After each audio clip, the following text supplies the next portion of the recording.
Saudara, banjir merendam permukiman warga di kawasan Kebon Pala, Kecamatan Jatinegara, Jakarta Timur pada Minggu pagi.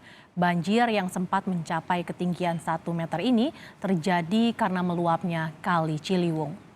Sejumlah warga terlihat beraktivitas di tengah banjir yang masuk hingga ke dalam rumah mereka. Banjir yang terjadi sejak dini hari tadi sempat mencapai ketinggian 1 meter. Namun di pagi hari, banjir berangsur surut dan tersisa 50 cm. Wilayah ini merupakan wilayah langganan banjir.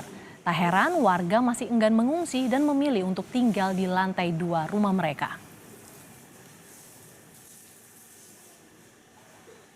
Sekitar 1 meteran dah. 1 meteran, tapi udah mulai berangsur surut. Iya, mulai surut juga. Mulai dibersihin. Sebelumnya airnya sampai masuk rumah atau gimana? Masuk ke rumah. Sampai rumah Bapak juga kena kan? Iya, ini.